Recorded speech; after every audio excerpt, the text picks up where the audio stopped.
Welcome to Stardust and Sweatpants. This is episode 8. We're calling it Holding Space, Power, Proximity, and Betrayal. Before we get into the topic, though, I think Jordan and I both need a event session on the Hot Mess Express. Today is going to be for us. Jordan, would you like to talk about your weekend? Sure. So over the past 3 days, well, my sister's wedding was yesterday, but I was her matron of honor and kind of like the planner behind the scenes. So the past 3 days have been me being out of town and doing all the things to prep for a wedding. And I'm sure all the people watching, if you've ever been to a wedding or if you've ever had a wedding or prep for a wedding, you know the amount of work that goes into it, especially behind the scenes. It is nonstop. It's 6, 7, 8 hour days. You're going and going and going, right?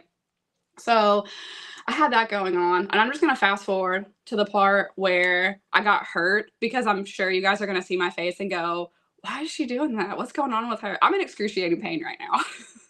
I blew my knee out at my sister's wedding yesterday and had to just fake it for like 5 hours to get through her wedding.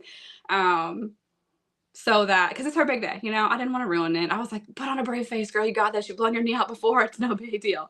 But on top of that, I made the mistake of getting a pedicure, which I haven't had one in years, prior to her wedding. And I had an ingrown toenail. So I had the lady help me with that, but she wasn't able to cut it completely out. So now I have what looks like an infection in my toe because of the ingrown toenail. And then, when you get a pedicure and they like do the bottoms of your feet and make them like soft as the baby's bottom. Yeah, she did that too. And I wasn't thinking about the fact that I'd be wearing heels for 3 days. So I also have blisters on the bottom of both of my feet to top off the dislocated knee and ingrown toenail. So if y'all see me wincing a lot in this video or just looking like poo, that's why. So I don't know if they're going to see me in this video because as I'm looking at YouTube and Facebook, I can't see me. What? Yeah, I see you. I see an empty spot where I should be, and then I see where the comments are going to go. So I have no idea. I don't hold on. Let me unmute this. See if they can. Facebook. So if y'all see me wincing a lot in this video. Okay. Oh, there we are. I was going to say you could hear me, but not see me. For anyone who's watching right now, can you guys see her? I can see me now. Oh, you're on now? Yeah, whatever you hit fixed it. Okay, because I hit your video thing. Video off and video on. My hot mess weekend. I'm a late bloomer by nature. And so, of course, I wouldn't get COVID for the first time till 2026. And I'm on the recovery end. I do it in list of what percentage I am dying. So I hovered the whole time around 80% dying, and now I'm only at 35% dying. But still, I sound worse than what I feel. But yeah, who gets COVID for the first time in 2026? Because every time we've been sick, we test and nothing.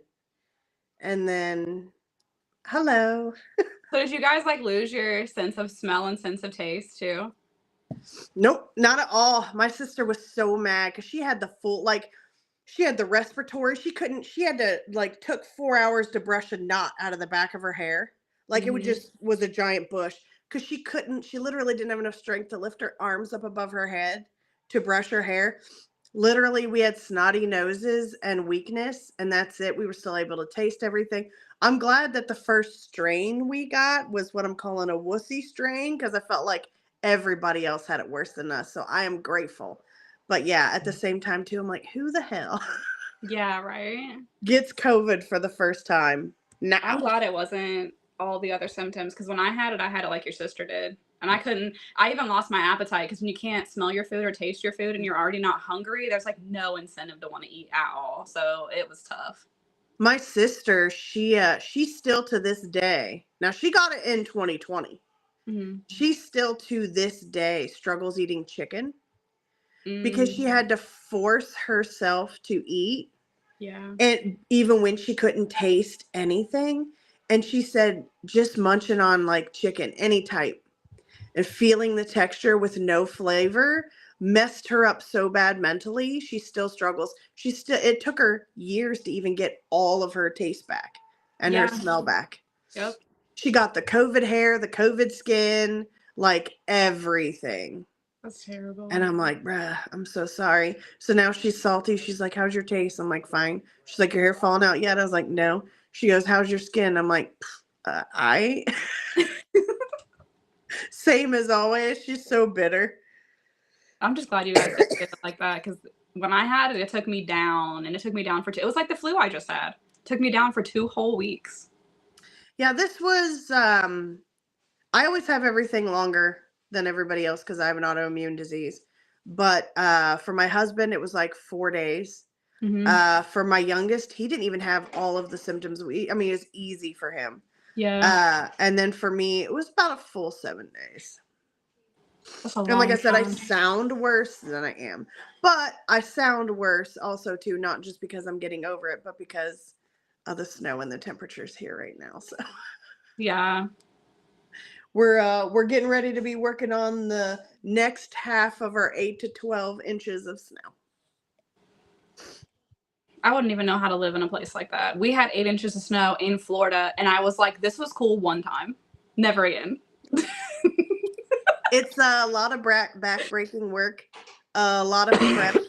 We literally have some of our chickens in our garage right now. Oh my god. It's been crazy. So Rooster Cogburn will not be making an appearance on the podcast today because he is locked up in the garage in the warm, away from the foot of snow. Well, as long as he's safe. He is safe. He is taken care of. It looks like a full-on blizzard outside right now. That's crazy. It's just rainy here, which will freeze, but that's all we got. Yeah, it's gonna dump a whole bunch of snow on us, and then it's gonna get really, really cold. Really, really quick. When it starts popping up with the negatives as the low, not as the feels like temperature, I'm like, bruh.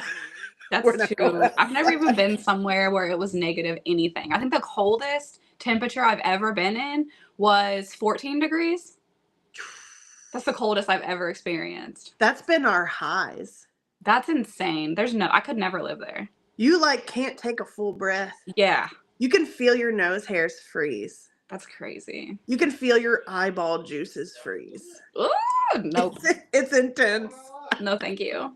And we're not even, we're Southern Ohio, so we're not even the worst of the worst.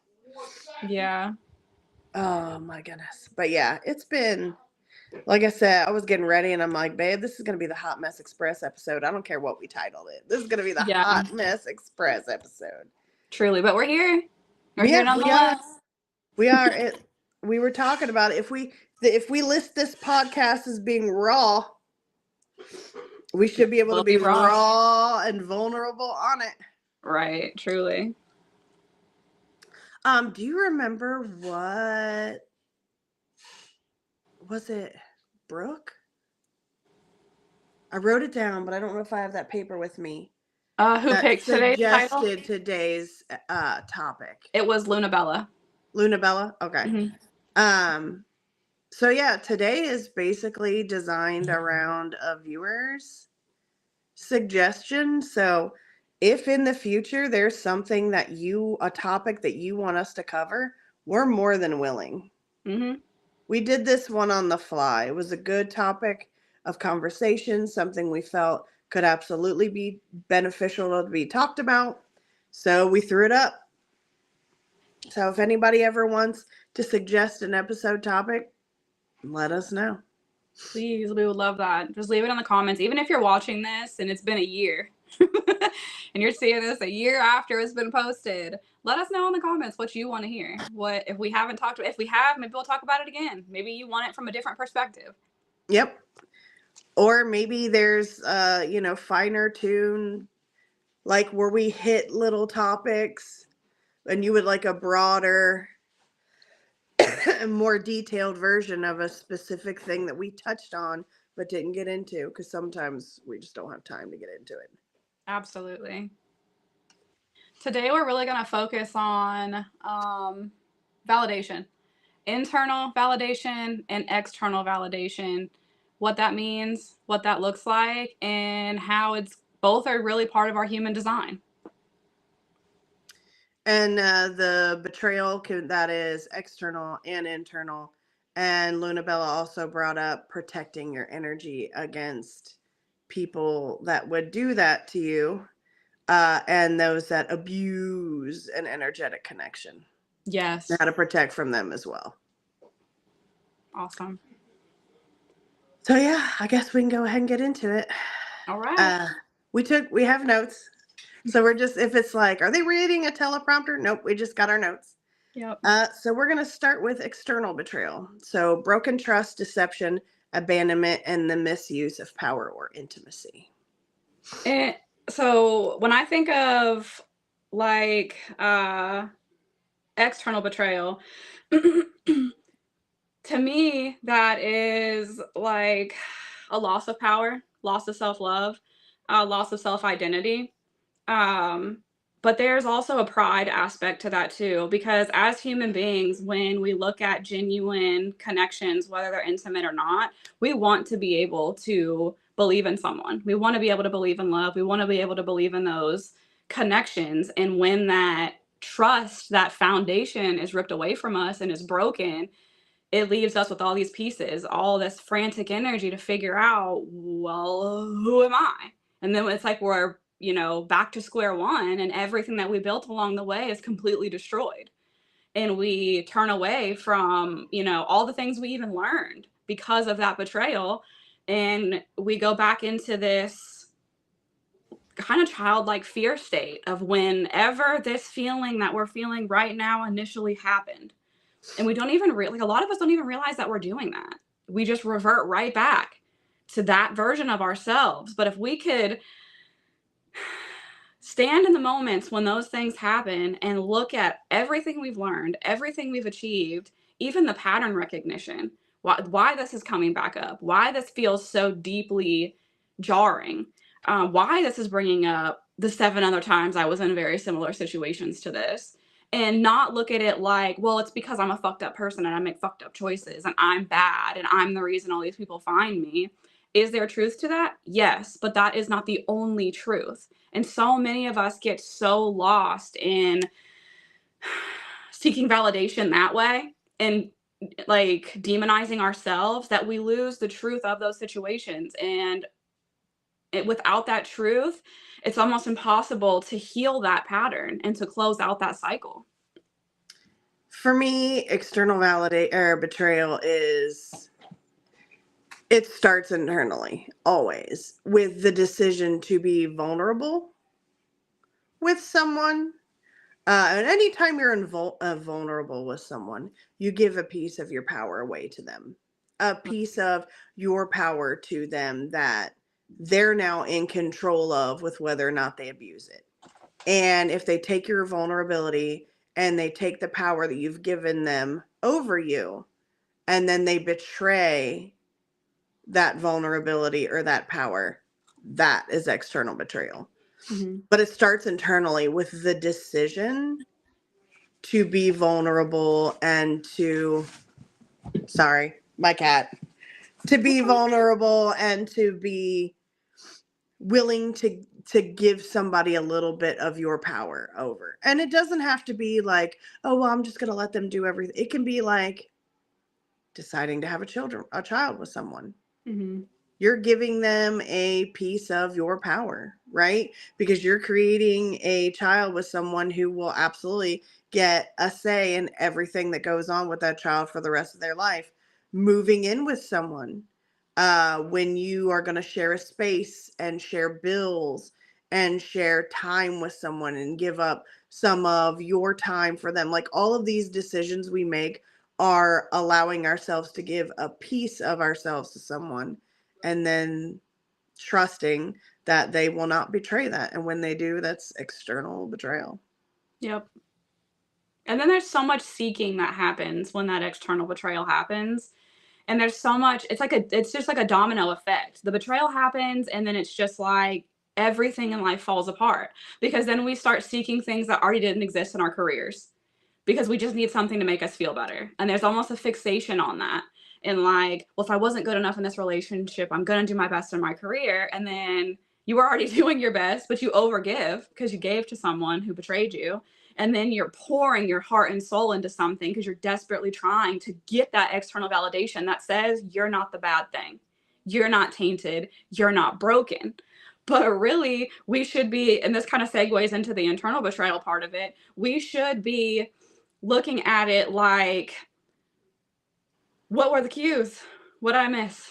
What was I not picking up there or putting down? This shit doesn't just happen overnight. That is where you really start to learn. That is where you can really go, yeah, that's your fault. That part we can start to deconstruct and go, I knew that was a red flag, but I saw him do it to other people, and I thought with the way that I was and the way that things were going and how happy they seemed, it wasn't going to happen to me. And then it does. Yep. Every time. And it does come right back around to the internal, because then we've set ourselves up for, if you don't leave immediately, if you don't see the red flags and back off on your energy, if you don't trust your intuition and you continue to just give them pieces of yourself, it's internal betrayal is self-abandonment. Yep, exactly. Basically, it's self-abandonment, self-gaslighting, and the more you do that, the more you abandon your own boundaries. And to me, that's the worst part of betrayal, is that internal betrayal, because you set yourself up for a pattern to where like bare minimum feels better than the last one for you because it's a little bit better than what you had before. I want to talk about gaslighting for a minute too, because it's a term you hear so much, but not a term people take time to break down. Yeah. And it's literally like when you tell yourself that they won't do it to you, or that, oh, well, they were in a really bad mood today, tomorrow will be better. Or, well, you know, they're not very affectionate with me, but at least they don't cheat on me. When something's missing and you're plugging in a worse thing to counter the thing that's missing, you're gaslighting yourself and holding yourself back from what you know you deserve. And you're basically telling yourself, well, I don't even really deserve it because at least it's not this bad. Because I've experienced that bad and that was fucked up. But so is this. Just because they're not hitting you or cheating on you doesn't mean that them breadcrumbing you is any fucking better. No. And when you fill in the gaps to make yourself feel better about a bad situation, that's when you're self-gaslighting. Yes. Because if you didn't fill in those gaps, you would have no excuse to stay in situations of betrayal and abandonment. And it's not even just like, oh, they don't text you, so you're filling in the gap that maybe they're busy or maybe they're this or maybe they're that. This goes so much deeper. That's such a surface level gap fill. This is like what, you know, she and I were touching on about what maybe they aren't physically violent, but maybe they're emotionally manipulative. Like you're trading one devil for another. You know what I mean? And you are abandoning yourself when you do that. And then you're gaslighting yourself and telling yourself that this is a better situation because at least it's not that. But is it really? If you had a child, your same gender, would you want your child, or any child, period, doesn't have to be your same gender, that just helps a lot when we look at our inner child. So if you're a male and you have a son, would you want your son to be in a relationship feeling the way that you do, feeling like, well, at least it's not this? Or would you want them to call you all the time and say, Dad, you're never going to believe what she did. And, oh, she's just this girl hung the moon, man. And like, you'd want that for him. So you need to want it for yourself. The only way for us to be able to stop this and to change it for future generations or even our lineage behind us and heal it and heal these patterns is to be able to face it. And so many of us don't even want to have that conversation. We don't want to look at ourselves. We don't want to look at our relationships. And we're not even just talking about love here either. We're talking about your parents. We're talking about your kids. We're talking about your neighbor you don't like. Like, fuck, at least I don't come in my yard anymore. Jesus Christ. When there needs to be a super healthy boundary there. You know what I mean? Like, we got to be able to stand up for ourselves and feel bad about it sometimes. So many of us are so soft because we would just never do the crazy shit other fucking people do. We would never cuss out the cashier at the grocery store because she dropped the milk when she was trying to bag it. But then here's this bitch doing it, you know? So. And you have to look at like the environment that creates when you start saying those things out loud. So let's take it as not a romantic thing. Let's take it as not betrayal. Let's take it as the company that you work for betrays you, betrays your time, pushes your boundaries, wants you to work without being compensated and yada, yada, yada. And then everybody's sitting out there and they're like, well, at least I got a paycheck. Well, so and so, they're out here struggling to find a new job and yada, yada, yada. That's a group gaslight. Right. That's a group gaslight that continues to hand your personal power over to the shitty people that you work for. So it's not even just about like individual situations and romantic situations. It's everything. It's all those times that, you just allow things to happen to you because, well, what else are you going to do? You can't fight it. You can't do this. You can't do that. And sometimes you can't, but there's a lot of ways that you can remove yourself from situations like that, but it's more comfortable and causes less tension when we self-gaslight. Yeah. And it's not like, we're doing this whole podcast to revolutionize everyone. We're literally talking about this because it's shit we've been through too. It's shit Yes. everyone deals with on a daily basis. So we can even talk about like some quick tips and tricks. Like this is as simple as, when someone is calling you 24/7 and relying on you all the time or texting you all the time and you're giving and giving and giving and to the point that you just cannot fucking stand seeing their name pop up on your phone anymore. And you're just like, why the fuck am I in this situation? And you don't want to be anymore. And then maybe you pull back and then you're proud of yourself because you're like, oh my God, they figured it out. They didn't even need me. Because you don't even tell them you're busy. You just don't reply for a little while and then they figure it the fuck out. Like those are such monumental wins. That's the huge change right there. And it's like the Making hardest thing to start doing. making excuses to me is just as bad as self-gaslighting a situation. Yeah. You shouldn't have to lie to someone about you not wanting to do something for them. That doesn't respect the boundary. You've put no boundary into place. You're just lying. It's still self-gaslighting. Right. If somebody consistently comes to you asking you for help on anything and you know damn well that they would not give you the same courtesy, just tell them, I'm not doing this for you. Or I have much better things to do with my time. Or even just cut off that friendship. Be like, this is not a symbiotic relationship. I don't feel like, and it's not comeback. Yeah. You're saying something not for them to defend themselves. You're No. speaking your truth and walking away. Exactly. This is not a symbiotic relationship. You do not give to me what I give to you. Mm-hmm. I'm done. That's how you maintain a boundary, not lying to them so that you can get out of doing that thing. That's still self-gaslighting. Exactly. And that's going to keep you in that pattern in every relationship. Because if you're doing it with someone who's really close to you, you're going to do it to somebody you don't give a fuck about. And then maybe you'll give a fuck about them in the future, but you've already solidified the fact that lying is okay and that saying no to you and yes to them is okay. And it already sets you up so negatively in all these relationships. So you literally have to start out of the gate saying, no thanks. Sorry, I don't have the energy or whatever. Just no is an answer. You don't even have to give a reason. Yep. No is the hardest thing to say. Just It 2 really letters. is. And it is the hardest thing to just say. But See, why? I don't understand. What did I do? What's going on? Are you mad at me? What's the reason? Why aren't you answering my call? Can you please just text me back? Can we fix this? What's going on? And then you're so fucking overwhelmed, you give up. I was just busy. What do you need? And then you're lying. And then at some point, I'm going to tell you right now, anyone that disrespects your boundaries is not normal behavior. If you constantly get pushed over by people, you are normalizing what I call energetic abuse. Because they're changing your frequency to drop your bar. Yeah. And it is energetic abuse. Oh, they're just going through a tough time. Oh, blah, blah, blah, blah, blah. You're normalizing your own energetic abuse. And that's what they wanted. They don't want to beef you up. They don't want you to become a no person so you can do things for yourself. They don't want that for you. Or they wouldn't abuse that space and that relationship that you've created. Yep. So, yeah, do not normalize your energetic abuse. Not at all. And there's so many different ways that you can show up for yourself, even when those things happen. When they come up and say it's 10 people and you're one and none of them are seeing what you're seeing and you're like, I don't give a fuck. This is wrong. You can still find your way to show up if it's something you have to do. Say it's like a project for work or some shit and you have to be there and you have to do it. There is still a way that you can show up that says I wasn't fucking around when I said no and this shit was wrong. So I'm still here, but I'm not going to be here the way everyone else is here.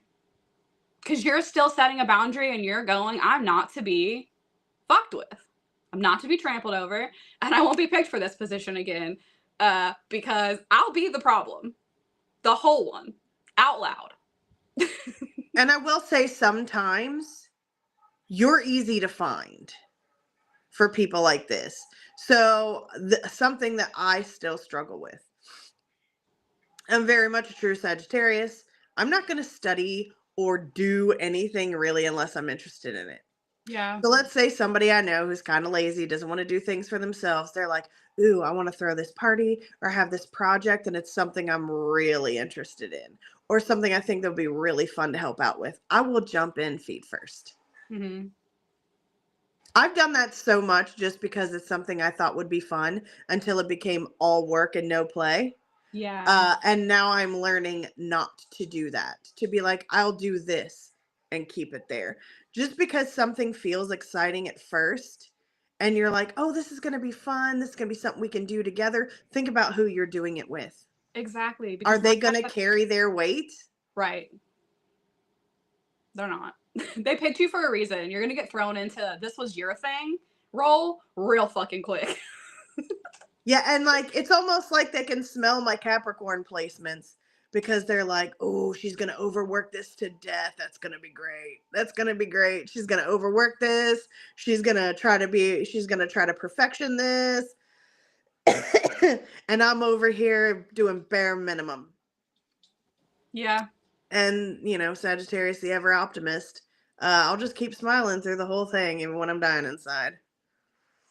That's in a whole nother level of betrayal too, is like, let's talk about podcasts even. It'd be like when I reached out to you, like, hey girl, how do you feel about this? These are the people, these are the ideas, what do you think? And then me being like, yeah, it's kind of your thing now. And just dumping it. That'd be so fucked. It was not something that was brought to us that way. No. And then at some point, it's like, I don't know, they just decide we're better at it because we actually give a fuck, because we give a fuck about other people. And when we're chosen for something, we give it 1,000% of our fucking essence. Not even our effort. It's literally our essence at that point. And then it's literally like, oh, they're figure-outer. I don't need to give them any more instructions. They'll figure it the fuck out. And then we're just left like, what? Well, like today, we were talking about like getting things posted and what the title was and the brief description. And I'm like, hey, I did this. And you're like, already on it, even though you were busy this weekend. And I was like, yeah, this is not like other things I've done before with other people, because even though you were super busy, you were still on it. And I did the work too, but so did you. So I know. And like that, I was talking about this at my sister's wedding. Being able to look at someone and tell them one time something and delegate that responsibility and they just fucking go. Oh, there's something so just magical about that releases you from the prison that you were in on like Loner Island. Yeah. And we have that with this podcast. And I am so grateful for that. We also have, considering the fact that none of us are in good shape. No. This wasn't an easy time frame around Christmas and the holidays and all, and Capricorn season, now Aquarius season, for any of us to start this. Some of us are more broken than others, but we're still all broken up here like, hey, we're doing this. We're here. Welcome to the show, the Hot Mess Express. Right? I may occasionally have to take myself off camera to blow my nose, just so everybody knows. Oh, you're fine.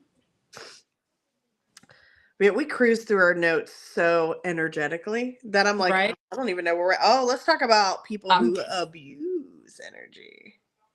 Where are we at? I'm like, what number is that? 4 people who abuse Okay. energy. See, we naturally covered most everything that is in 1 through 3. We did. That was awesome. Just chit chatting. We just need bullet points, really. We're bullet point people. We'll expand on anything. We just need bullet points. Yes, energy vampires. I want to talk about this so bad because they're the people who literally prey on other people, and they will have a group of people that they'll cycle through.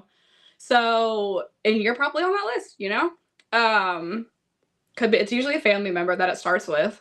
The problematic family member, like, God, why are they like this? What the fuck? And then like the standing joke will be like, you're acting like so and so, and it's like the worst insult you could ever possibly receive from your family because you just know what that means, so you immediately stop the behavior.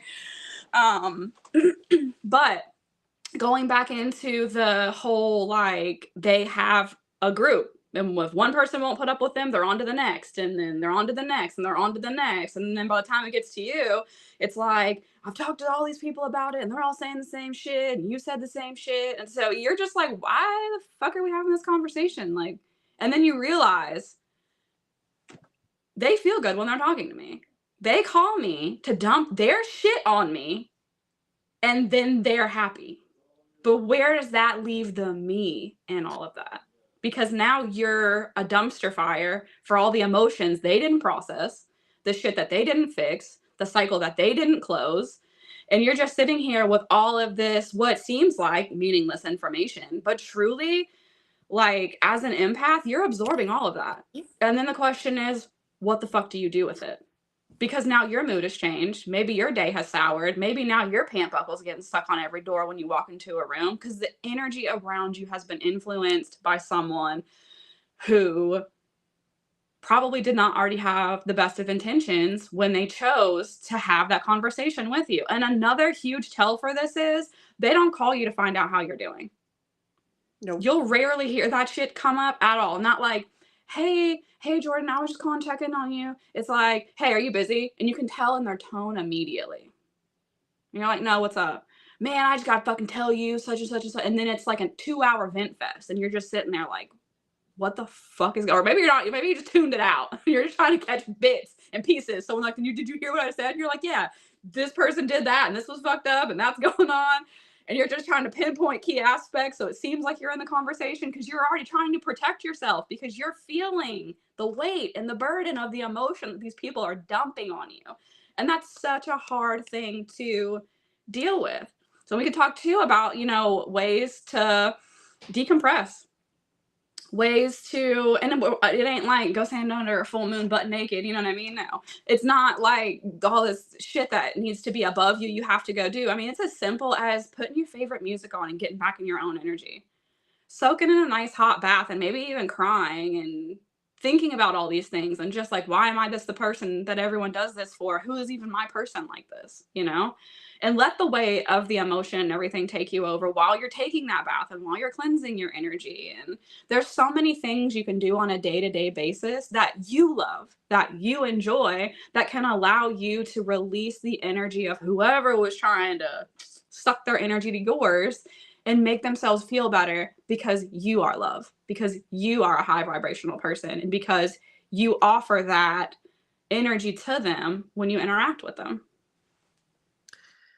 To me, when it comes to like the energetic vampires and the emotional vampires, I'm laughing at my husband, sorry. Oh, that's okay. Mine brought me in snacks earlier, and that's why I was like looking at him. I was like, I love you. But because he knows I'm just sitting here dying, and he's like, here's some snacks, and he just left them like an offering and backed away. But for me, the emotional and the energetic vampires, to me, that's what they do. They just basically take everything good in you, suck it out of your soul, and then carry on with their day. But for me, the most toxic ones are the energetic manipulators. Yeah. So like, when you're happy and they're not, they'll change your frequency. Or when they try to tell you how you feel. Yes. I know you would agree with me because, we grew up together, and you don't agree with what the fuck they're saying at all. And now they've lumped you into this bullshit box with them. Yes. Yeah. So it's like, those people, like you've had a really great day at work, you got a promotion or whatever, you're riding high, you're singing in the car on the way home, you get home, you call your friend, and you're like, oh my God, girl, guess what? And then suddenly, after this conversation, you're not happy about a big achievement that you just got anymore because they sucked the joy right out of it with questions to put down in your head. They can't raise their own frequency, so they lower yours. Energy manipulators. Sometimes it's not just the vampires. Sometimes it's the people that hold you back Yes. that are the worst for you. They will shit on your joy and be unapologetic about it. You're calm, suddenly you're hanging around this person and you're irritated about shit. You were happy and then now you're doubt at everything. You were feeling confident and now you're a defeatist. So you have to look at who you're around when you start feeling like that. And honestly, if you're having a good that if you're thinking right now, if I had the best day of my life and I called this person, would they pump me up or would they bring me down? Mic You drop. have an energy manipulator in the midst. Um They should only ever pump you up. They should ask for updates. How's the new job going? Week 2, how's it going? Week 3, you got that first new big paycheck. How's it going? What are you gonna do? We should go get our nails done. We should celebrate. What if they're not bringing you up? Don't fuck with them. Don't call them on your best day. And honestly, you're like, oh well, should I just break up with that friend? Yeah. If you can't call and celebrate with your friends, why are they even your friend? And also, you cannot look at those same people and go, well, they were there when my dog died. I don't want to betray them because they were there at one of my darkest hours. So you betray yourself instead. That's what you're These choosing. people rely on guilt, fear, and shame to Which is keep why they you were there. feeding into their bullshit. Because under no circumstances should you celebrating your joys make you feel guilty. And if they're in a tough place and you're like, oh, I don't want to call them and tell them I'm doing well when I know they're doing bad, it doesn't matter. A good friend, even on their worst day, would still be happy for you on your best. Yeah. I literally was hospitalized in 2021 and had a good friend of mine call me because I think her dad was sick at the time and she was just beside herself, didn't know what to do, didn't know how to react to the situation, didn't kind of was like didn't even know who she was. She was just so jarred by the whole situation. And I was in the hospital. I didn't know what was wrong with me, lost all mobility. I was scared myself. But at no point did I ever go, hey, I'm in the hospital, so I can't have it. I was just there for her. And at the end of our conversation, I was like, well, here's the funny tidbit. I'm also in the hospital. And then it was like a segue into like the equality of I can be there for her and I can hold the space that she desperately needs for me right now, but then I can also trauma dump too because my life fucked up shit is also happening. And we were able to it was kind of like a unifying moment for the two of us because in both of our lives something very traumatic had happened, but we were both able to create a very sacred space together to come together and have that conversation. And it wasn't that, oh, you don't care about me because I'm in the hospital, all you want to talk about is your dad. And it wasn't, I'm pouring my heart and soul out to you about my dad and all you want to talk about is the nurse coming into your room and bothering you. Like it was never like that. So you will have people that you just know that that relationship is good for you because of what Stephanie said. When you were like, fuck, I gotta break up with everybody if you were just listening to what she said, because maybe you can't call them and you can't tell them the good thing and you can't share all of these, positive things. But then you also have to look at what you're keeping them around for. What makes you feel bad, why you feel bad about it, and if you are externalizing an internal trauma that you have, and if you're using negative coping mechanisms for it, like maintaining these super unhealthy relationships. And a lot of that comes from what Jordan was talking about earlier with the family. Honestly, we learn self-gaslighting from our families because you know that one aunt or whatever that's always like really shitty and like, oh, that's just so and so, she's just that way, she's just that way, right? Making up I mean, not even excusing her behavior but not doing anything about it. We're taught young when it comes to like family dynamics and work dynamics, we're taught to self gaslight. Just because your aunt so and so is a bitch doesn't mean that we need to just continue to allow that to happen in our spaces. Yep. That's where we learn self gaslighting. Because, I mean, a lot of us come from generations where, you know, the blood is thicker than water, even though that's not even the phrase. That's not even the full quote. It means quite the opposite. The families that we make are sometimes stronger than the families that we come from. But they hold on to that stuff. And so then when you have a raw one in the bunch, they make excuses, and then we learn to just take that. We learn to date that guy because, oh, that's just, he's not jealous. He's just really possessive, and that's kind of cute, and that's just how he is. And, you know, oh, you know, my bestie, she's always flirty and hitting on my boyfriends and things like that, but she's just like, got a flirty personality. That's just how she is. We learn early to self-gaslight. Yep. And the only way that you break that is to just stop doing it. Just one day make the conscious decision to stop. That's not something you ease into. No, it's not. And then it's harder too, like if you become a parent. Because my kids ask me that all the time. I'm so glad you said that phrase because I wouldn't have thought to talk about this. My kids ask me all the time, why do they say that's just the way they are? People aren't just like that. Like, my son will say it at 10 years old. Mom, they're like that because everyone lets them be that way. Like, that's really stupid to say they're just like that. No, you put up with it and then you create a platform that makes them feel safe in their very shitty behavior because that's just how they are. But then I'll walk into a room and the conversation they were having that was inappropriate, it stops. Why is that? Because I won't play that fucking game and I'll go toe to toe with you over it. And I'll make you look like a jackass in front of everyone else to the point that I've got everyone on my side and everyone's looking at it like, fuck, we didn't even think about this. Because, I mean, honestly, maybe they didn't. Maybe they've been taught their whole lives too that that's just how they are. And that's not true. And it's not fair to anyone else having to also deal with that situation and highlighting such negative, shitty behavior. Your silence can be their validation. Fact. You not saying anything lets them validate themselves. It's hard sometimes.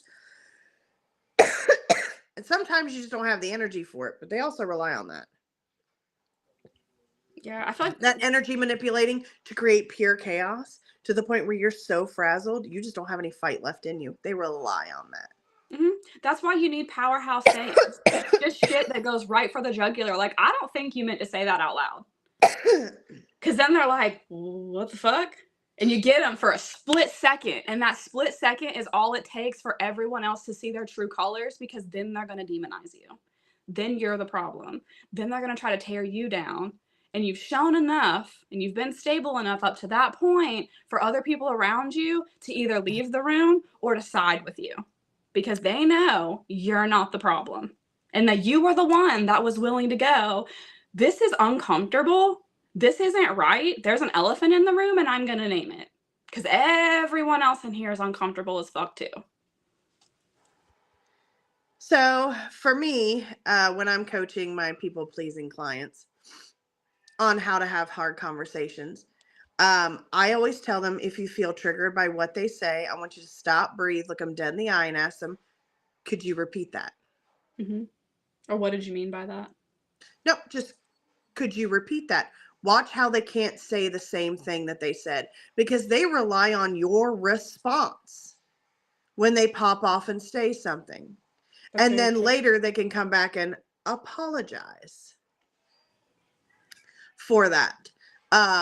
Just ask them, just be very calm, look them dead in the eye. Could you repeat that? They will not say it again the same way they said it the first time. And that's how you let them know that you noticed. Yeah. That's a really good way to look at it.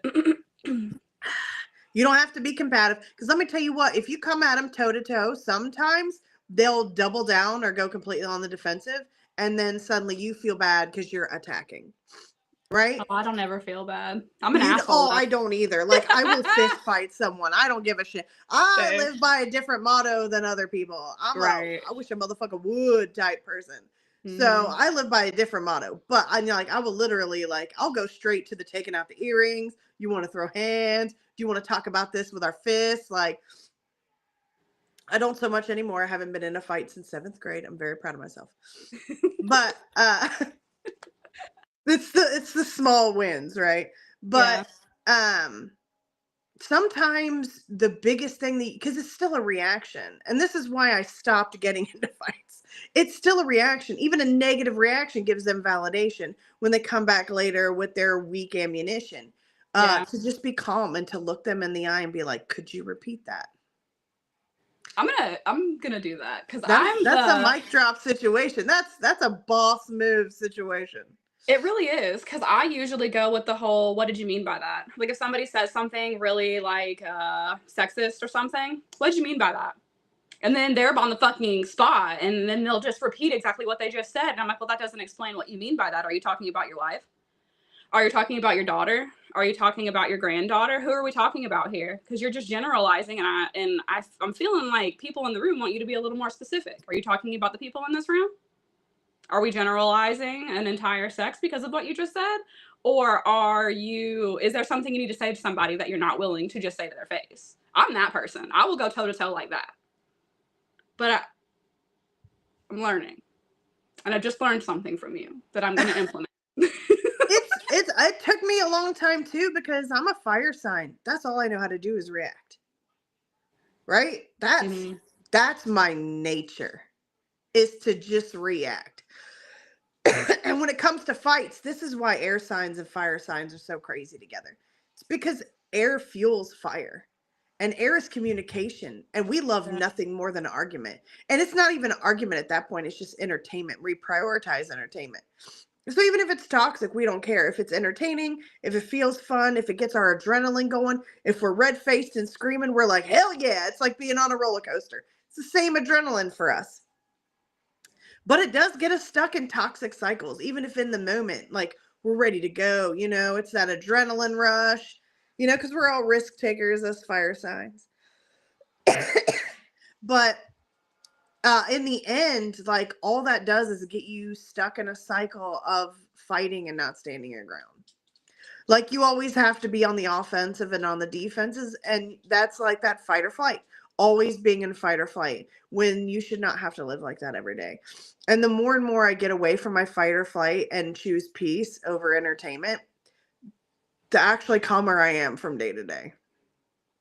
So you got me reevaluating all of this shit, because I'm like, I'm over Listen, here in my head now. I'm I was like, very much a petty revenge. Let's fight it out. You want to talk about it? Let's swing about it. Like, I used to be yeah. all of those things. And sometimes, don't get me wrong, I'm a drama mama. I love that so bad. I can hear strangers talking in a bathroom and I'm like, so what did he say? Like, I don't care. But also too, sometimes when you seek out the drama, you're like, well, you wouldn't want it in your life.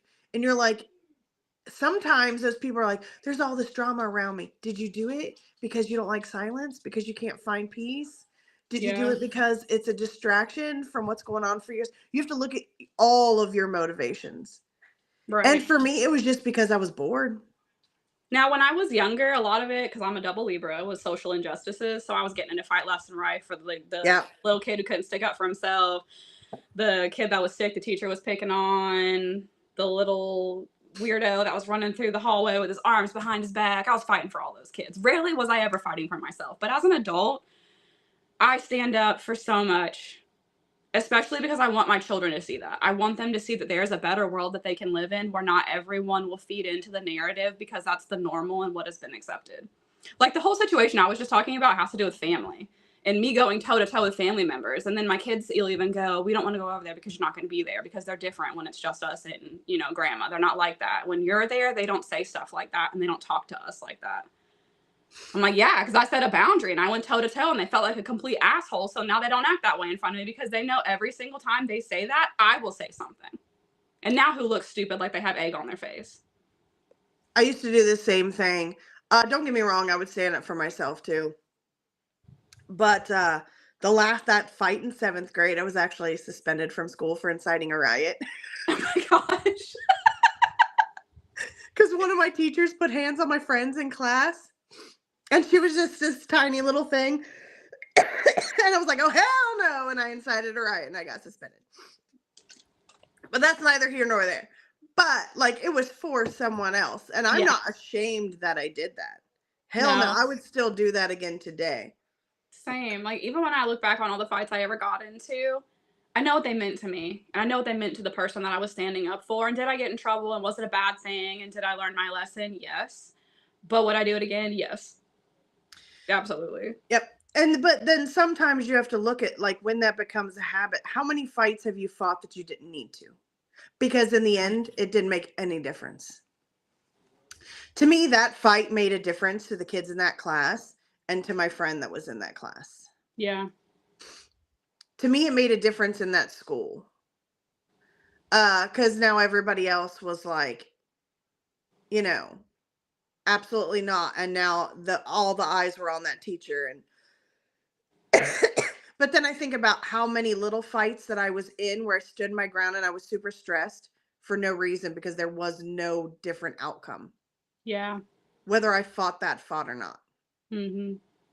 So now I very, very carefully pick my battles, but 9 times out of 10, I choose peace. Yeah, same. Don't get me wrong, I still have battles to fight and there'll still be battles out there. But Yeah, we're for the most human. time, picking my peace. Mm-hmm. There's no way I'm ever not gonna fight. There's no way. I try. Listen. I've read the books. I have Meditations by Marcus Aurelius. I have all of the Chinese books about Buddhism and choosing peace and all of these other things. And while that is exciting, and while that is a lifestyle that I would love to lead, it's going to be a portion because the fight will always be in me. Yeah, I feel that in my core. It will always be in me. Especially when it comes to social injustices. That is like my weakness is social injustice, and I will always, when it's a thing. See something, say something. I'll fucking say it every time. I'm a Yep. sucker for it. Yep. And I used to do that in like my friends' relationships too. Oh, I don't give a fuck about that. See, that's why I learned though. Remember we were talking about the whole relationship with my mom and me having to learn, are we venting or do you need advice? So I've learned through a lifelong relationship with her how to handle those and no longer interject myself if I don't know what they want from me. Because I gave so much of myself away for too long and not even knowing if that's what they wanted from me. Yep. And honestly for me too, so like when it comes to standing up for others too, eventually you got to cut that cord because the only way that anything's going to change in their life is if they can do it for themselves. Yeah, we touched on that too with the Yep. whole you don't answer the phone call one time and then they figure it out and you're like, thank fuck, and you get that like sweet relief of not having to be the one that does it for them when you knew they could do it on their own. But how do you even verbalize that to someone who's catatonic? You really can't. Nope. And you I mean, like I said, that is a form of self-abandonment. So every time you do answer that phone when you know you shouldn't, you're abandoning yourself. You're abandoning yourself, you're abandoning your time, you're abandoning your peace. And although you may have a big mouth best friend that can go to bat for you, none of it really changes until you can go to bat for yourself. And that's where a lot of accountability comes in. Yeah. On a lot of the stuff that we're talking about. Some people have more fight than others naturally. Mm-hmm. But everybody fights different. Yeah. You got to find your fight. See, when I was little, like little, but like younger than 10, I was so impressionable. I was so soft. I was so misunderstood. I was so gentle. I was just a little love bug. And then life happened. And there was middle school and there was fights and there was crushes and people crushing on me and me being like, what the fuck is going on? Not understanding any of it, what any of it meant. And kind of, because so backstory to that, why this even will make sense. I went to a Christian academy. Oof. Where You had specific music you could listen to. You had a dress code that was very, very strict. You would get suspended and even expelled if you didn't abide by these rules. I mean, it was like your life was dictated for you, so you only knew how to live by these certain principles, and then thrust into public school and middle school and not knowing who I was as my own individual person because I had been a part of this group thing and so many people were living this one way for so long. It's like you don't even know what actually exists in the world outside of that. And then getting thrown into that was where I really had to start fighting physically, emotionally, spiritually, internally, externally, and staking a claim to my own individuality and what that meant to be me. So, and that's been a lifelong journey. That's not just, oh, little girl me. She comes up all the time. That pain in me comes up all the time. And I think about that, and I think about her, and I think about my own kids and what I wouldn't give to have had someone in my life say what I just said. And then I'm proud as fuck. And honestly, you have to look at like, choosing you is the most important because your open wounds make you a magnet for this shit. Mm-hmm. The more wounds that you heal, the less attracted these people are to you because they can find you, man. They can find you because you're like, ooh, I have a high intuition, blah, blah, blah. Sometimes these shitty people do too. Yeah. They'll see your open wounds and gravitate toward it because these people are looking to forge bonds in trauma. They're looking to forge bonds in negativity.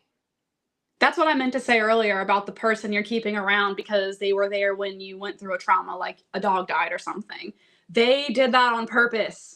They sunk their teeth into you at that time to form a trauma bond on purpose, which is why they are not the people who give a fuck when your life is good. Weak people do not go after the strong. No. Period. And if you're out here energetically like a wounded gazelle, you're going to get lazy lioned because you're easier to chase. I'm going to coin that phrase. You better watch out. You're going to get lazy lioned.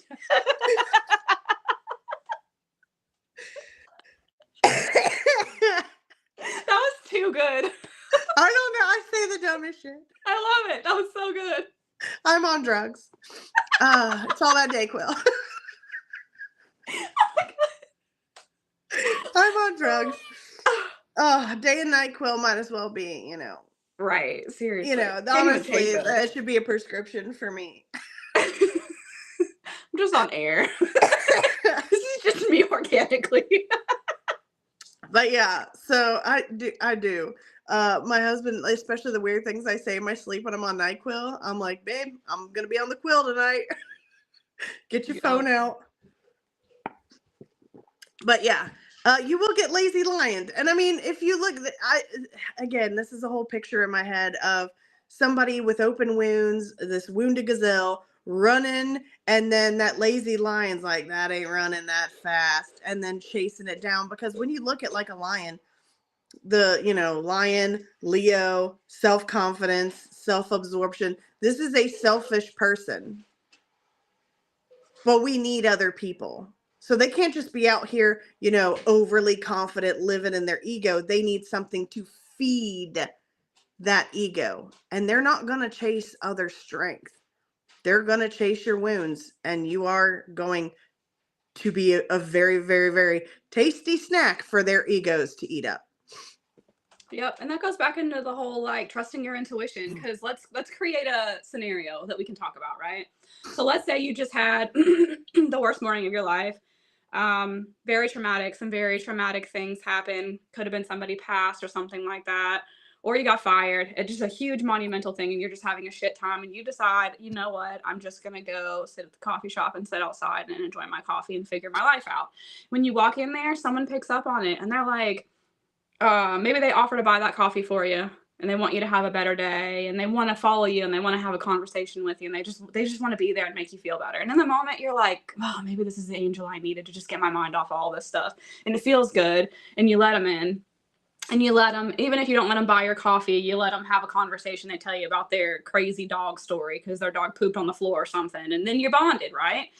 And then you know, you exchange numbers and you create a bond, you create a friendship. And then as the days go on and as the weeks go on, maybe you start to get a pit in your stomach about it. And you're like, that intuition starts to kick in and you start to feel something isn't right. You don't know what it is. You haven't figured it out yet. But do you need to fuck around and wait until you do figure it out? Too many of us do that. Too many of us just linger in spaces and wait until the thing is so bad we can justify walking away. That's the problem.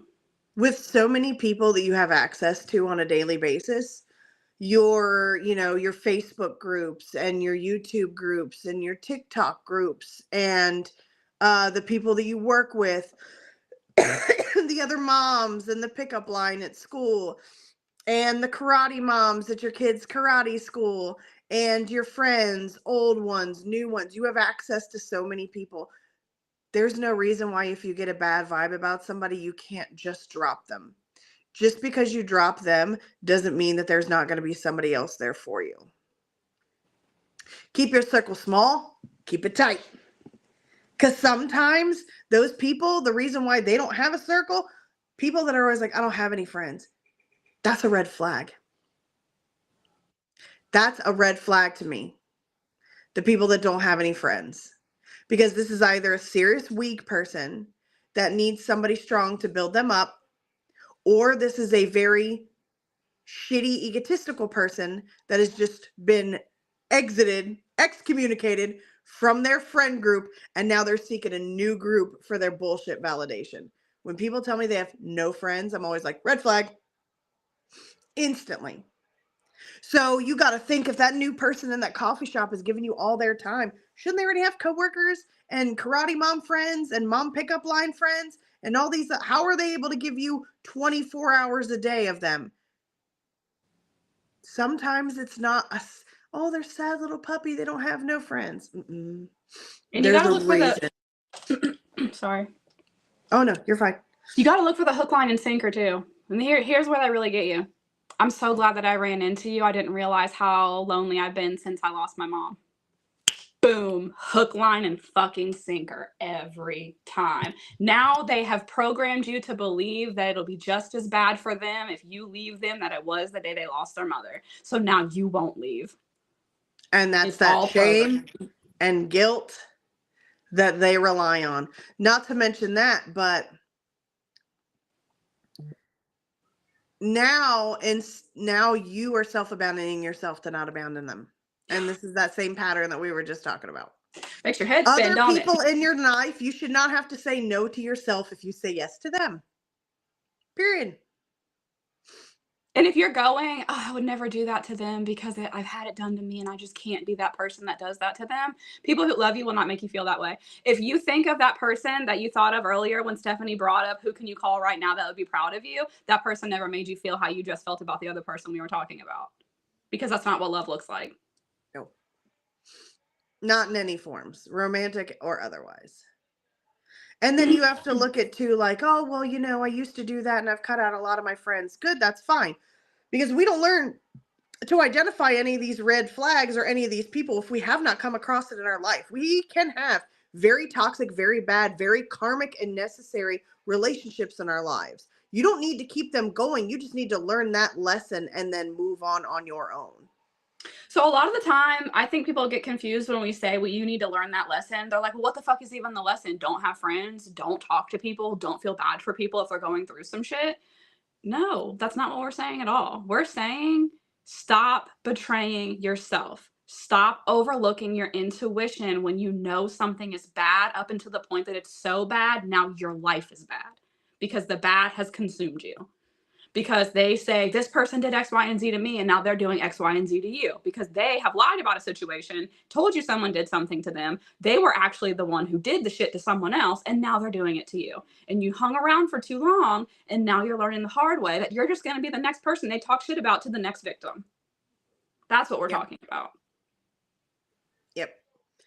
And also, too, every story that this new person tells you is their version only. So at that point, you have to learn to trust your gut. And if you recognize their energy in past relationships that you've had that were terrible, just abandon it. There's nothing guilty. There's no guilt. There should be no guilt, no shame. That says more about you than it does them. If you can't just say no and or discontinue a new friendship with someone. Also, people who come out of the woodworks to use trauma dumping to seem like they're transparent. Fuck those people. Those are the worst of the worst of the worst, bottom of the barrel fucking people to me. And they're the people who are like, yeah, man, I'm human. I fucking cheated on her. Like, yeah, I did that shit. And they're acting like they're claiming a poor behavior that they've had in the past, but they're someone who's also still a serial cheater. Don't give a fuck about it. And they're wearing it as if it's a badge of honor and trying to find people who will validate that real shitty fucking behavior in them. And they're also testing the waters with you to see how far they can push you or if you're ever even going to say anything about any shitty thing that they did. And These when you people don't, also set up their exit strategy. yes. So if you meet a man, let's say you're single, you're out, you meet a man, you're getting together, he's love bombing you, he's being super open and honest. Yeah, I cheated on her, but I learned, and she did this and I did that, and it was a toxic cycle, but I've grown up since then, blah, blah, blah, blah, blah, blah, blah. And then he slowly starts dropping all these things about cheating. And then 3 years later, he cheats on you. And then he gets to say, I told you who I was when we You got chose together. not to believe You it. chose me. You chose to be in this relationship. Every opening act is a precursor to their closure in that relationship. So you have to look at the false honesty and the false openness.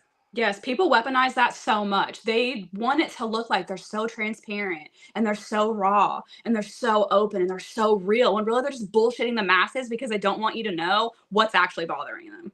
They don't want to talk about the actual pain they're dealing with. They just want to talk about shitty behaviors that they have and project it onto other people to make it seem like they're so compatible with everyone because maybe they cheated or because maybe they lied or because maybe they quit that job that was making them $100,000 a year, whatever the fuck it is, you know? And that to me is just disgusting. I have this conversation with my husband all the time. I'm like, babe, when people are that transparent, you got to wonder why. It's just like, not to get political, but it's just like when shit comes on the news, my first thought is, what else is happening? Every time when everyone comes to me and they're like, did you see this was going on? I'm like, no, I don't give a fuck about that because they're hiding some shit they're doing. And I'm trying to fucking figure out what that is. I'm channeling over here. I don't care about that. If they did it on their faces, something's being hidden behind the scenes. I'm worried about the hidden part. I don't care what's in my face. You have to look at what's the spotlight on, so what is moving in the shadows. Yes. And if they're, you really have to look at how bold they're truly being too. Cause like cheating's not a simple thing. That shit's devastating and it ruins people's fucking lives forever. It ruins families. It tears families apart. And we're not even talking about just two people who have a child. I'm talking about the two people and their parents who have come to love this person who then manipulated and cheated and just blew this whole family unit up. I mean, it goes so much deeper than just that, right? I don't know where the hell I was going with that. I was going somewhere. Not fast enough. You have to look at how, okay. It's very, very easy when you think about exactly what the betrayal of cheating is. That's what I was. Because you're so distracted by the fact that they chose someone else. You're wrapped up in the, why was this person more appealing than me? And less wrapped up into what's going on behind the shadows, which is the person you're with chose themselves over you. That is the real hurt.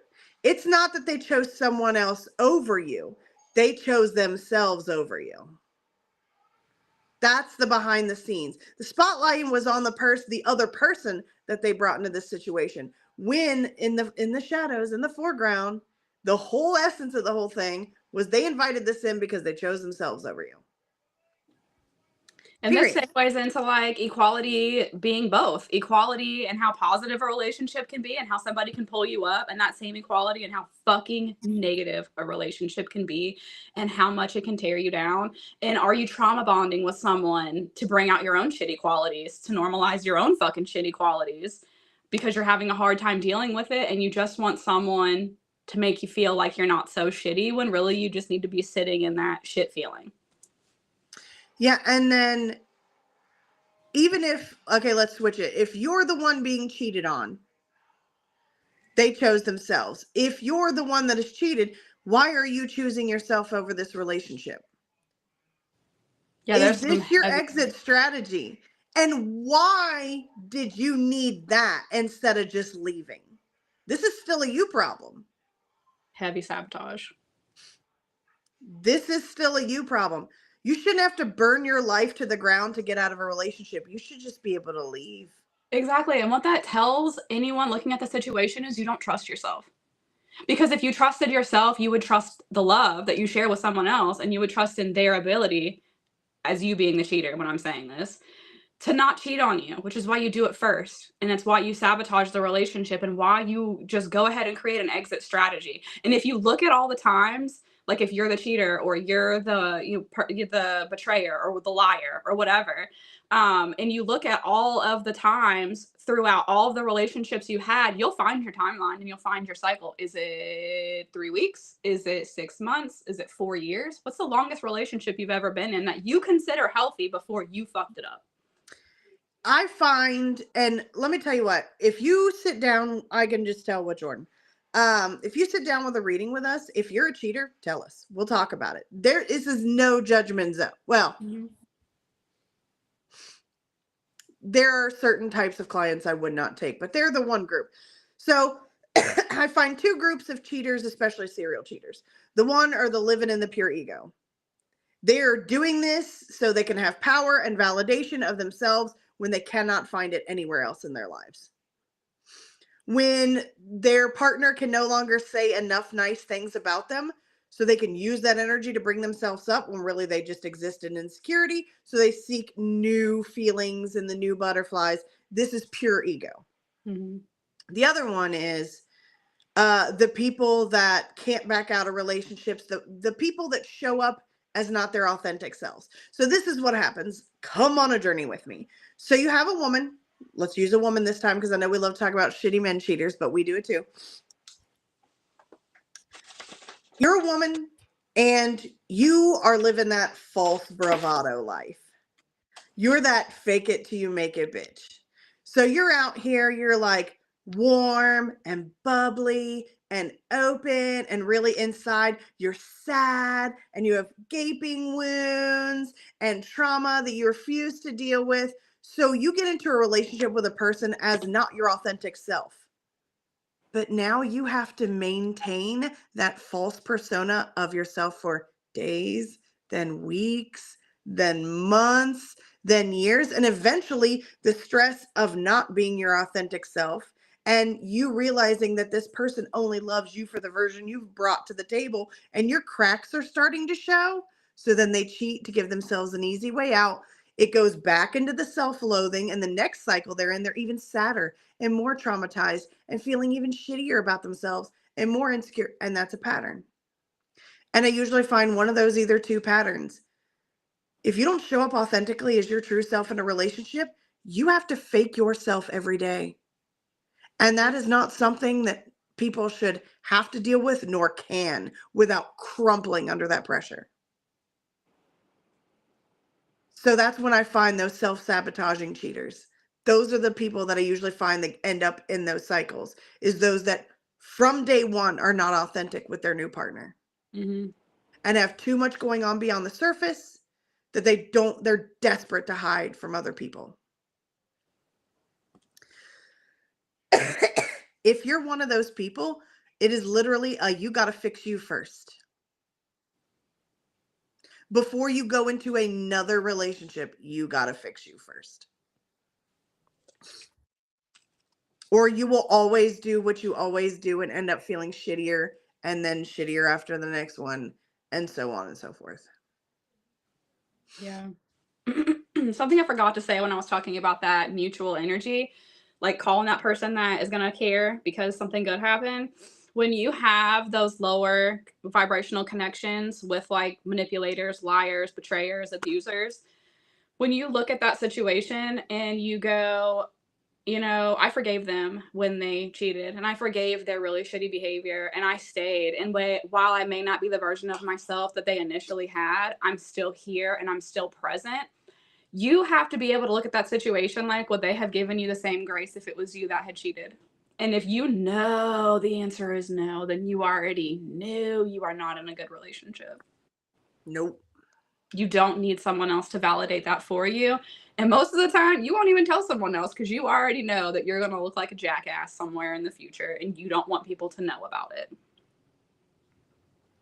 And honestly, it probably can happen, but I very rarely see couples come back from cheating, period. Exactly. Um, Sometimes things that are broken are just broken. Yep. It'll never be as strong as when it was not broken, no matter how Exactly. you put the pieces back together.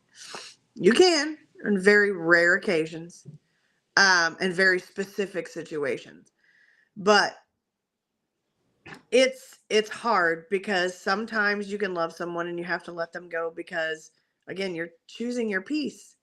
Mm-hmm. Because I know if somebody cheated on me every day, I'd be like, every text message they got, every time they took their phone to the bathroom, every time they left for work, every time they got home late from work, I'd be thinking about it.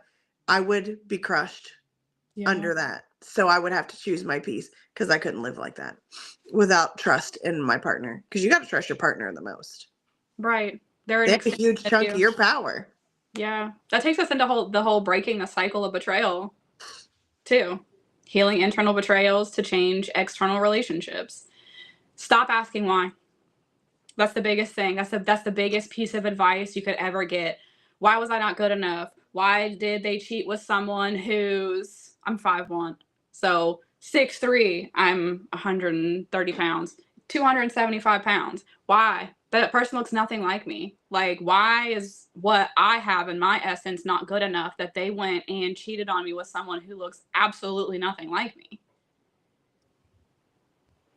I can't be 6'2". I can't be 273 pounds. I'm not good enough. I can't be that. Why was that what they needed? Why wasn't I good enough? What's so broken in me that I was not valuable? Why are we asking those questions? First off, why isn't it a look into them? For me, the biggest thing is don't ask the whys. And the other thing is do not wrap your whole ending of this relationship up in the closure. Pisses me off. Closure, the desire for closure makes me so mad because I don't think there ever is true closure. Yeah, even if they come to you and they tell you, I struggle with commitment and monogamous relationships because my mom abandoned me when I was 4 and I went from group home to group home and I had 2 foster parents and I felt like no one ever gave a fuck about me and I'm just a reject. So why would you truly love me? So I can't love you because I don't love me because no one ever did. And then it devalues everything you ever did for that person. You're going to walk away feeling even fucking worse than you did when you just got cheated on. It's closure is such a weird thing. I used to be a petty revenge gal. To me, that was my energetic release. So there's the forgiveness, the closure, and then the energetic release. To me, Mhm. whatever petty revenge I did was my energetic release. I would take my frustration, put it in the form of some petty revenge, and then move on. Um, there's no true closure. There's nothing that anybody can say to you that'll make their betrayal of you any less. That is a Nope. you thing. At that point, especially when the relationship is over, you need to just move on. And I know that's very, very hard. I don't know how long it's going to take because it's different for everyone. You're going to have to having a breakup with someone is the same thing as grief. The 5 stages, denial, anger, bargaining, all of that until you get to acceptance. It's hard and it's rough, but don't keep seeking this person out for continued closure. You're just keeping the wound open. There is no such thing as true closure. All you have to do is worry about your healing and your energetic release. That's Not to it. mention the person that you're constantly two things can happen when you're constantly trying to recreate a bond with someone. One, they think you're a stalker and psychotic, and they're like, what the fuck? Because maybe they were on the receiving end of the cheating or the betrayal or whatever.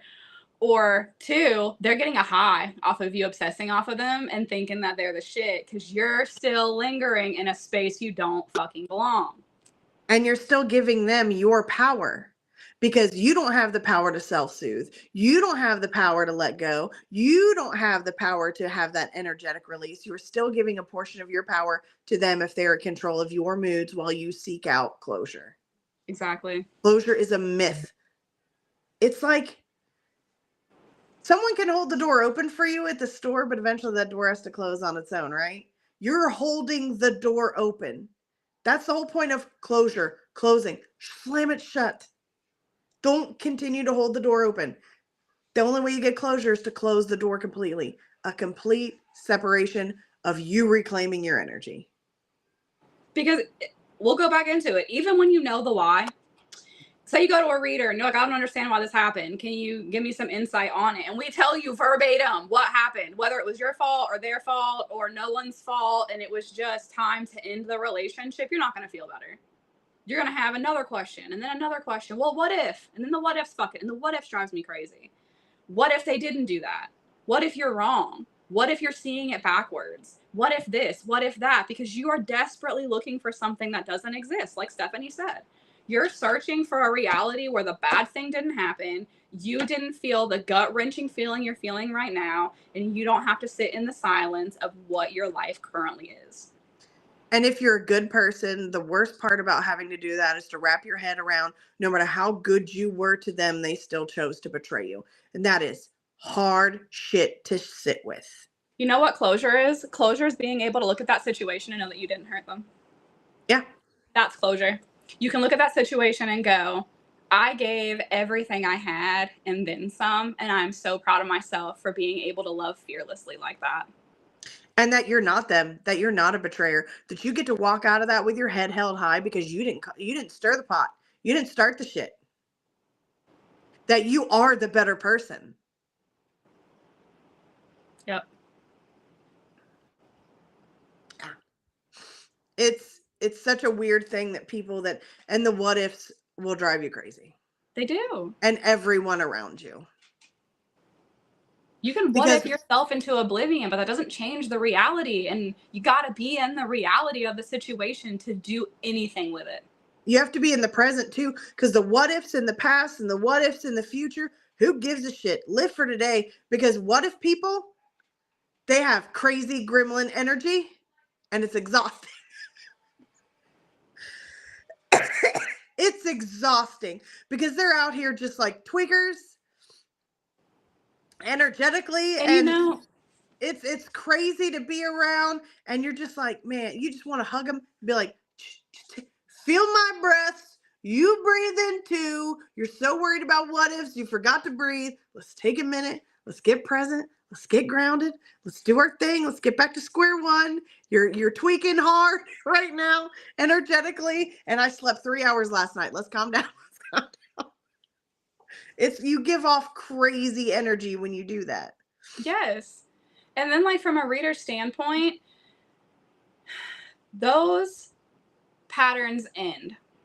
Whether it's a relationship or something you were a karmic connection or something you were supposed to learn, it ends no matter what. So even if I look into the what ifs just change the timeline of the ending. They never change the actual ending itself. Nope. It could have been, oh, they didn't cheat this year, but they cheat 5 years from now. It still happens. That's still how the relationship ends. Something was going on. I don't know. Maybe it was something with the planets. Who fucking knows? I'd have to ask Stephanie for that. Yeah, sometimes. But there's a reason. Sometimes there are like certain things happening, especially with like Neptune and Venus and things like that, where if Mars gets involved, where I just look at my husband, I'll be like, the next 2 weeks. You do so much as choose a different gum at the grocery store. You do so much as gosh. Put your phone face down. I'm on it. I'm watching you. Because like sometimes it is in the stars. So, like the energy, the temptation or whatever. Every relationship has their tests too. So like I don't think I don't care how long you've been together with someone, unless you've survived your first Venus retrograde, you ain't solid yet. You ain't solid. You survive that first Venus retrograde. Uh, you're on your way to becoming solid. You survive your first harsh, aspect with Neptune. Like when we're really seeing people, you survive your first Neptune retrograde. You survive all this. That's when your relationship starts to get stronger. Your relationship via the universe is consistently tested. You don't know what's going to happen until the opportunity for those temptations happen. And it starts with that first Venus retrograde in a relationship. This one's going to be a doozy. I know we talked about that in our if you didn't watch the 2026 predictions and y'all want to know what month this shit's popping off, go watch them, because Stephanie did a deep dive on the 2026 predictions episode, and that is on our YouTube channel. Yeah, if you're single or you're in a fresh relationship, it's about to be tested hardcore this year. This Venus retrograde is not playing with people's feelings. Not at all. And since it starts in Scorpio, cheaters gonna cheat.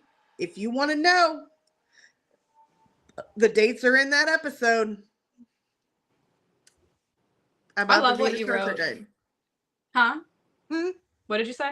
About the Venus retrograde, the dates are in that episode. Yeah, they are. And she does a deep dive in like exactly when to pay attention to this, when the energy shifts, when we're moving into it, when we're coming out of it. I think you even touched on a couple signs that are being highlighted at the time too. Like it was a real deep dive into that.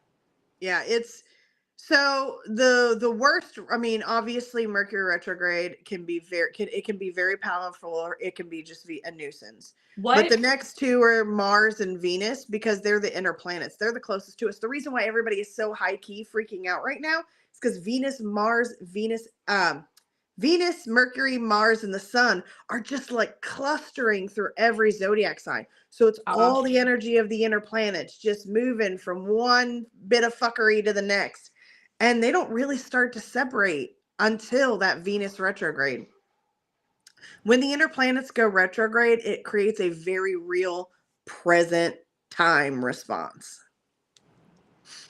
We have a Mercury retrograde February, right? Bruh. All of the Mercury retrogrades happen in water signs this year. I do remember that. Be prepared for emotional upheaval.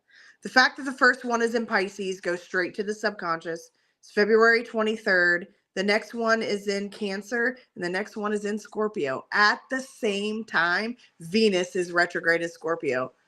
Bruh. I'm just going to sleep for a month in the bed. No, you're not, because it's your birthday month, girl. It's your birthday That's right. month. I'm going to be up. You're out here ignoring the chaos, just living your best birthday month. It's my favorite month, too. I'm not giving up. Nope. What I was going to say is I love what you wrote here about betrayal is a teacher and not an identity. Because that is so true. What are you meant to learn from this situation, not what is fundamentally wrong with you? Yeah. Because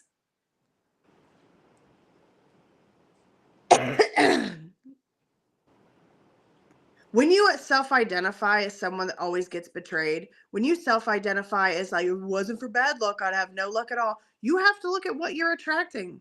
That all comes from a lack of either accountability or introspection. We are our patterns, and that includes what we attract. If you want to attract different people, you have to change your energy.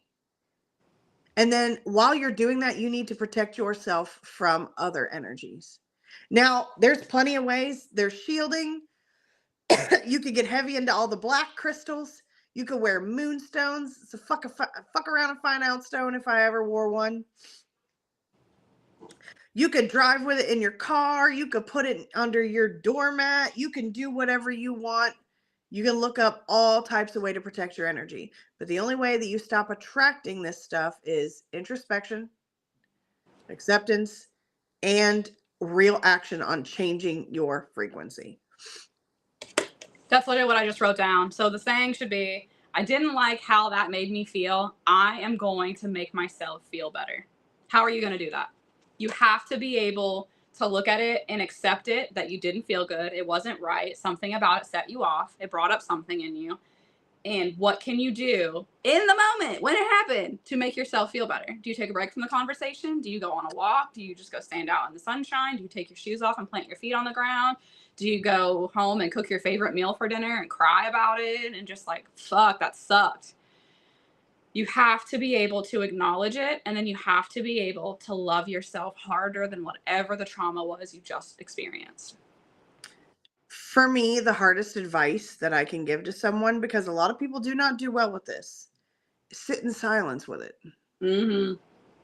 And I mean silence. So many people enjoy the drama and the chaos and the toxic relationships or whatever because they don't like what happens when there's no noise in their life. There's no validation. There's no nothing. It's just you and your thoughts. There's no distraction. Yep. There's no seeing things and then having to take accountability for it because the harsh realization, sit in silence with it. Like literally sit it. Also, my second thing that I feel like is difficult is use the right words. Name it. Yeah. So many people are like, I feel off. Bitch, you lonely. Say lonely. Mm-hmm. Say to someone, say to yourself, say out loud, I am lonely. Yeah. Use the hard words. That gave me chills.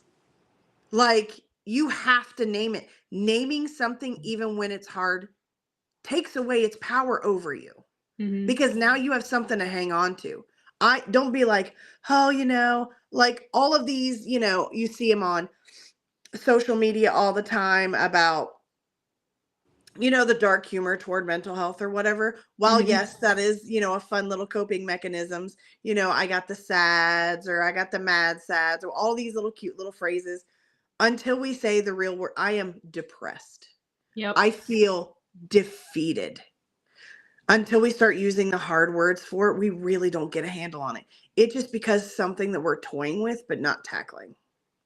I'm going to parlay off of that and add to it. So for the people like me, I went through this for a long time, who had a hard time even showing up in conversations. Like, what do I say? What do I not say? What's socially acceptable? What's the social atmosphere? What's the norm? And you're focusing so much on reactions from people and you're not focusing on what your personal truth is. You get so lost and you become so defeated when it comes to being able to rely on yourself, even to like love yourself and show up for yourself and advocate for yourself, because so much of the focus is on how someone else is going to oops, lost her again.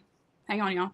Respond to what it is you're saying. So when you even have that thought of like naming something, you're like, what do I even name it? Because you've lost yourself so much in reading a room and becoming whatever the room tells you to be, that now you just don't even know how to name things. So it is a very hard task to look at something and go, wow, how do I even feel in this? How does this actually even make me feel? Am I mad? Am I actually mad? Am I destroyed? Am I frazzled? Am I alone? Like that's why the silence is so important, and why what Stephanie said is so important, because you really have to be able to sit there long enough to go, ouch, because you found the button. You found the word. Feeling is healing. You got to feel it before you can heal it. Yes. Sorry, That's I kept getting knocked off. The school is serial. Like, I don't know there ain't school tomorrow. I'm waiting for that phone call myself with a storm right now and the deep freeze, because it's going to be too chaotic for the buses. So I'm literally waiting for that call myself. Oh yeah, and like all of this stuff is going to freeze. Anything that we're going to get a foot of snow by 8 p.m. Right. We ain't going to school tomorrow. I know that. You didn't need to call me. Yeah. You didn't need to call me. But yeah, you got to feel it before you can heal it, man. It sucks, but it's a process. But you got to look at it. It's the ripping the Band-Aid off. How long do you want to sit in this before you start getting rid of it? Mm-hmm. Like, how long do you want to live on an injury before you go seek help to get what you need to start the healing process? Yep. Sometimes the worst weight is the weight that we bear before we're ready to just start moving on. It's literally, and And that is tied to what I was saying earlier about you not trusting your intuition in the beginning of a relationship, knowing they have a bad quality and it's a detrimental quality, and waiting until they do it to you to find you're out. It's yep. the same. You do it to yourself and you do it with other people. And as readers, the thing that we're going to always tell you the most is eventually it'll be over. Mm-hmm. And it will be. And you just have to trust that. Where you're at now with pain is not where you will be in 6 months.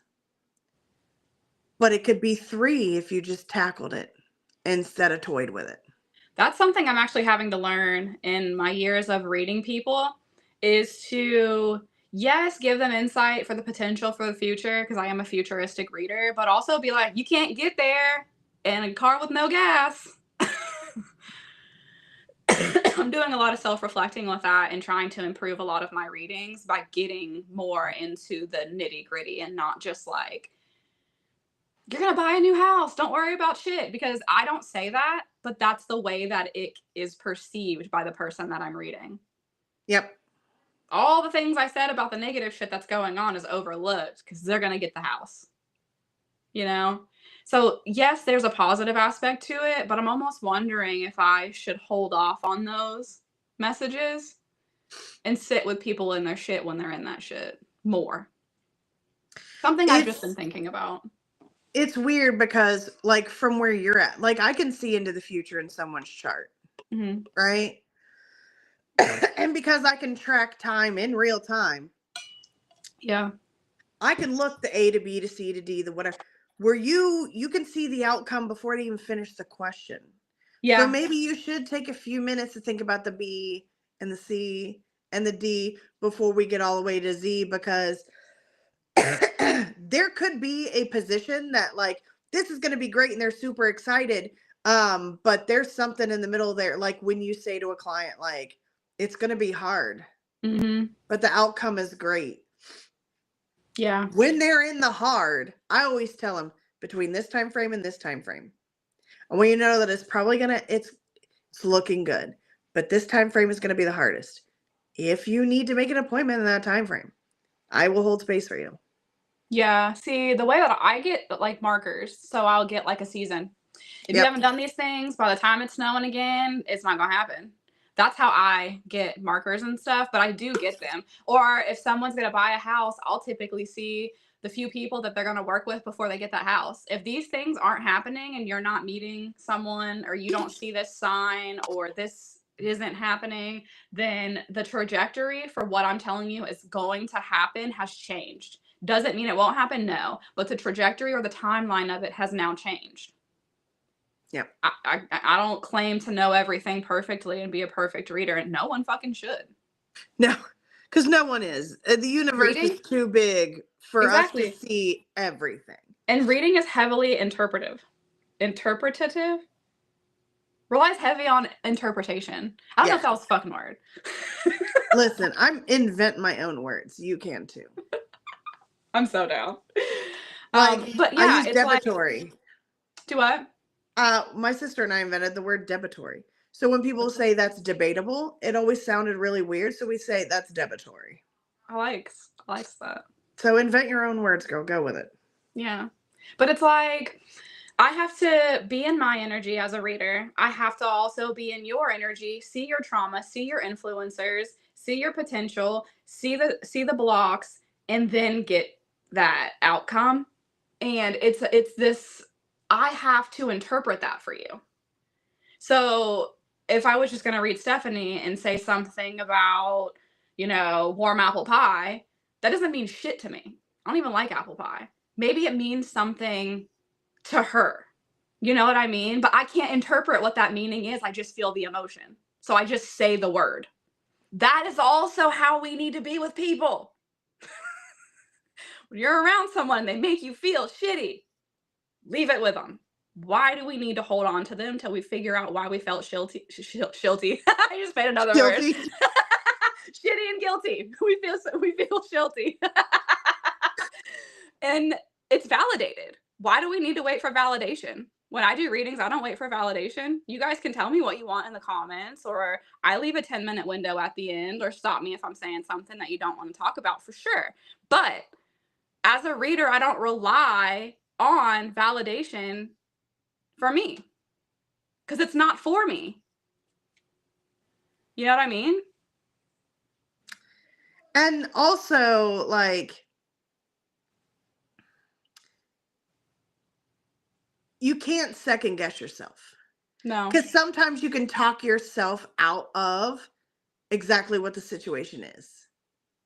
When you start, that doesn't even make sense. So I just open mouth and the reading comes out. Yep. If I start thinking about something, I don't question what's coming in. I just say it. Yep.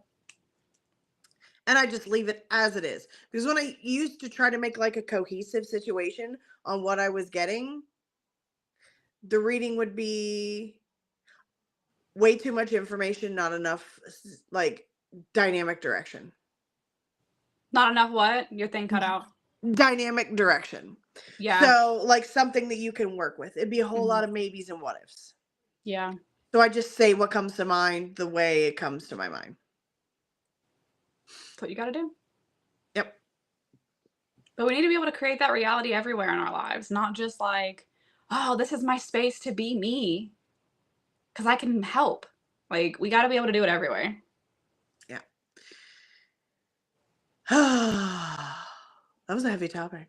That was. But I'm glad I got to do it with you. I'm That made it glad better. too. And we Honestly, invented new words. and honestly too, like talking about these topics by yourself would be rough. Yeah.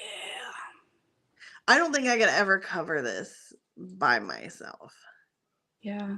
Because it's I mean, only my perspective too. that's what I was about to say, because it's all about perspective. And then, like, having someone sit there with you and, like, you're sharing perspectives and so open minded with each other. That is the magic of it all. And sometimes, like, betrayal looks and sounds different for everybody. Yeah. To me, I'm a loyalist by nature. I probably view some things as betrayal that others don't. Mm-hmm. And some people are more self betrayers than they are external betrayers. Yeah. I've been both. Same. So some people and like don't label yourself people. There's a million ways. Look up shielding. Look up how to shield. Look up what blackstone of your choice to wear in a bracelet, in a bra, in your pocket, whatever. Whatever runes you. There's a million ways to protect yourself. But the best way to protect yourself is to just concentrate on making yourself stronger.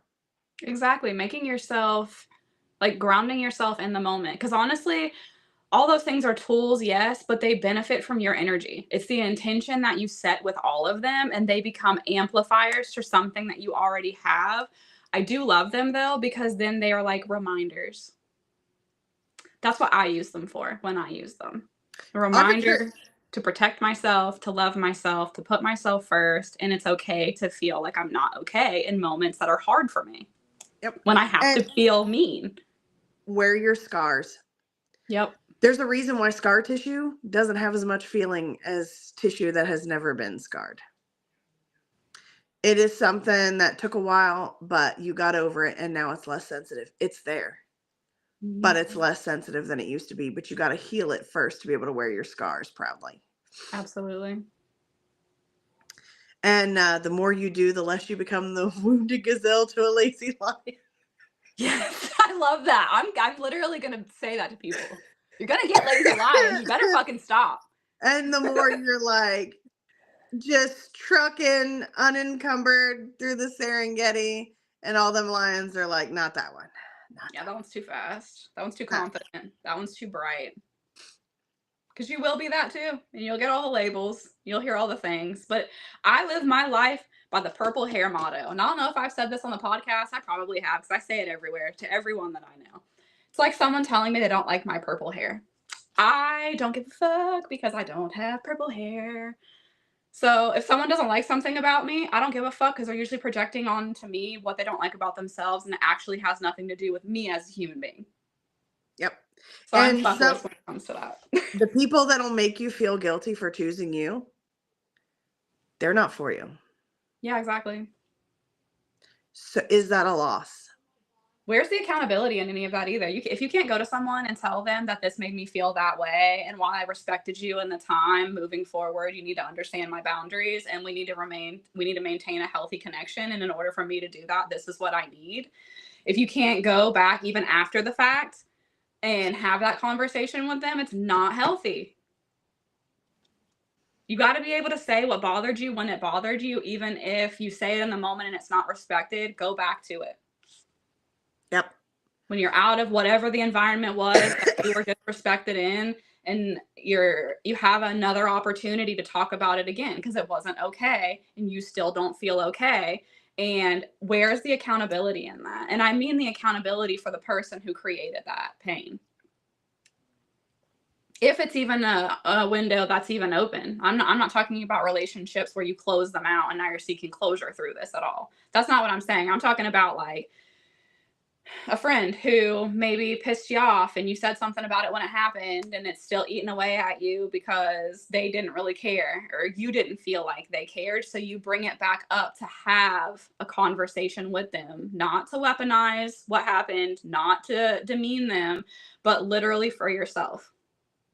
Let you Remember what I know said? that was not okay and it didn't feel good to me when that happened and I felt disrespected. Name it.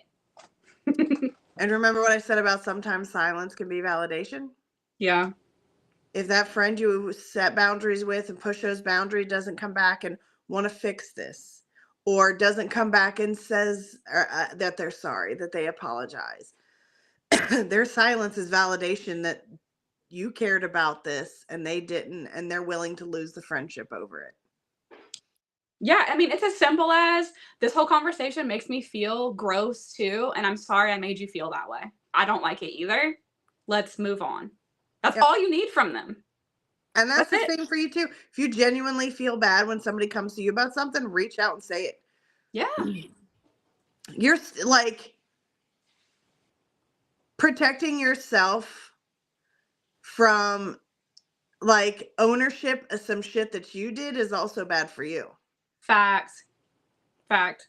And even if it's they come to you and say, you know, I did this whole thing because this is what I knew it would mean to you, and you have no fucking idea they ever did any of this, and that's why they've been the way that they've been with you, the accountability has to be there as well.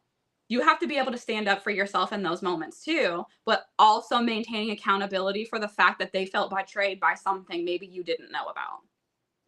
And even saying, you know, even if you would have known about it, it wouldn't have changed the outcome. And sometimes you're wrapped up in your own shit and you don't see your own behavior. And sometimes you're on a nasty slope and it takes somebody else to point that out. Yeah, fact. Don't deny it. Don't avoid it. Assess, introspection, acceptance, apologize. Yep. And trust your intuition too, because sometimes people will project their shit onto you and it'll make you feel like you did something bad when you really didn't. Yeah. And then again, we're back into the whole pattern of seeking validation and calling our army of people and did I do that? Am I a piece of shit because I did that? And seeking validation. But are you calling your honest people too? That are gonna tell you. I have a few people that are I tell them, I'll text them and be like, do you have time for an emotional check-in? I give them just the facts.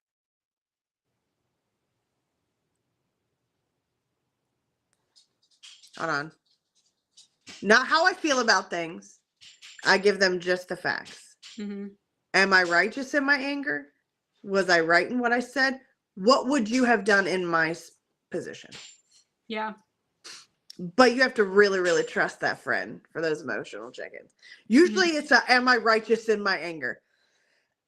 Because sometimes I get so angry about things and I'm like, and it works that way with everything. Like if you have a business partner, you got to be able to take some shit you did to them and go, hey, look, I did this and there could be consequences all the way across the board. Here's the facts of the situation. I'm open to hearing how you feel about it, you know, and you have to be willing to be so fucking transparent and be put on the chopping block because maybe you did fuck something up. Maybe you didn't handle it right. Or maybe you know, maybe you're the fucking problem and your business owner needs to know shit that maybe they're a little problematic. Fuck.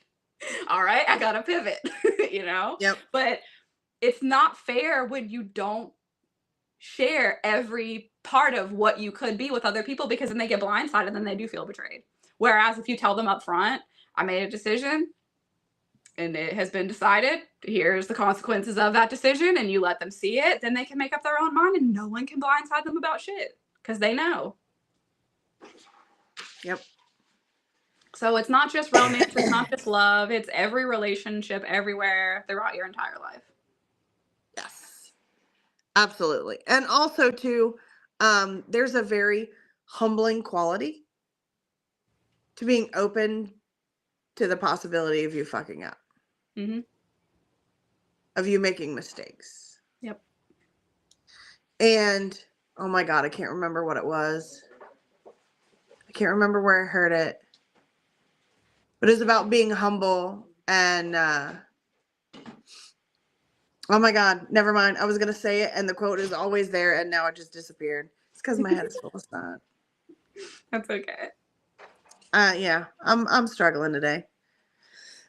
I'll say it eventually. Something about all streams flow into the ocean, even though the ocean is lowered itself.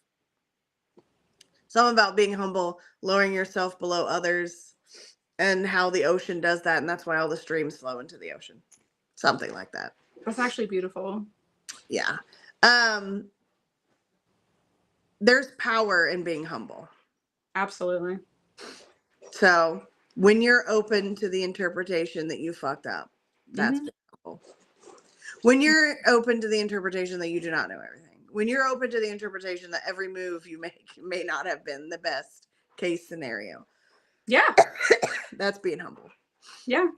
And even when you share those things with people, you can, like how I was talking about the are we venting or are we asking for advice? When you fuck something up, you can set a boundary with it too. Hey, I fucked this up. I'm just letting you know I did it. I don't really want advice right now. I'm sitting in the moment. I'm dealing with it. Maybe we can chat about it later. I just want you to know I fucked up. I'm aware mistakes were made. Yep. Mistakes were made.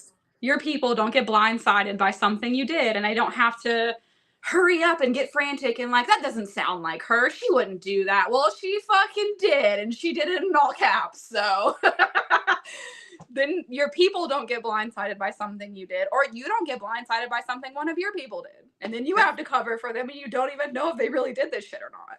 My mistakes are like, they're never small. They're never behind the scenes. It's like somebody put it on a Jumbotron. I know it. I see it. Everybody else knows that. Mistakes were made. I'm taking a back seat right now. Mm-hmm. I'm going to go with the wheel for right now. Usually I'm like, when the fuck's the next opportunity going to come? Because I know it's fucking coming and I know I got to do better next time, damn it. Because I fucked this one up real bad. Yep. I wonder what the repercussions of this are going to be. Mm-hmm. But then that's accountability too. You know you did it. You know you're going to have to deal with it.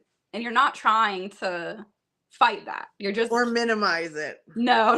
Yeah, exactly. We're not doing damage control. We're just waiting for karma. Yeah, this was a thing and it happened and it was real. And then you get that karma and you're like, makes sense. Checks out. That's my favorite thing to say. Checks out. I hope that this helps you guys though. And I hope that all of you feel so much better in the things that you're dealing with. Because we're talking about these things like not only as readers, but also from our perspectives and like our life challenges, things we've learned, mistakes we've made, things we've overcome, the patterns that we've seen even through doing readings or being psychics or looking at birth charts and things. So, I mean, there's a lot that goes into it. But at the end of the day, we want you guys to know we're human. And we want you guys to know that this is a very real thing. It's a real thing that everyone experiences. So we hope that the takeaway, or I know I do, that you get from this is feeling more confident in loving yourself and loving yourself out loud. And also that if you're one of those people stuck in those cycles, the only way people don't abandon you is if you don't abandon yourself. the abandonment cycle is probably one of the hardest ones to break. Yes. So hopefully, if you see a little bit of that in yourself, you'll realize that shit, if I don't want this to keep happening to me, I have to stop saying no to myself. And avoiding it. And avoiding it. Change your frequency. You can do it. Absolutely. Do not be a wounded gazelle for a lazy lion. No. Don't let the lazy lions in. There's nothing worse than a scruffy, ungroomed lazy lion. No. And not at all. Nah. Well, we hope you guys enjoyed this episode. Don't forget to subscribe to our YouTube channel because we don't just go live on Facebook and YouTube. We have started taking episodes to TikTok. So if you missed our previous episode, what did we even talk about? Was it Love and Light? It was our mental health episode. We talked about Love and Light. We have not uploaded that one to our channel yet, but we will get that done this week. So you'll have that as well to go watch if you missed our TikTok episode. But I think that we're going to do every other week. So 1 week we'll be here. Next week will be TikTok. Next week we'll be here. Following week will be TikTok. But YouTube is the place to watch every video, every live stream, and be able to watch it back. That is kind of like where we're going to keep all of our episodes for you guys. Make sure that you guys subscribe to that channel so you don't miss any episodes from us. It's like our dictionary. It is. So if you want to be able to see every single thing, YouTube is where it's going to be at. TikTok is just a different flavor sometimes. It is. It's fun. I mean, they're all fun, but like then we have different followers on every platform too. And there's the whole, like, I'm a Libra, so I like to keep things balanced. I don't want them to feel neglected. I don't want it here to feel neglected. And there's not there's not like a app that allows us to stream to all three at once, or we would. So we're having to divide our time. We've tried them all. We have tried every streaming service so we can get them all in one go. TikTok reigns like it's us or nobody else. Yeah. So when we do TikTok, we have to concentrate on only TikTok. Yep. But if you guys have ideas, if you have a topic you want us to talk about in any upcoming episodes, let us know. And I'm going to try, now that life isn't so chaotic and I've gotten through the wedding, I'm going to start posting those little cartoon clips as like a reminder of what our upcoming episodes are going to be and when they will be. And where they will be. So you'll know where you can watch us too. Because I've been neglecting that while trying to prioritize all the other stuff I had going on. Yeah, we're making mistakes as we go. So just keep watching and we'll get better. We're on a learning curve. We sure are. And we will see you guys next time. Thank you so much for hanging out with us. We truly appreciate you.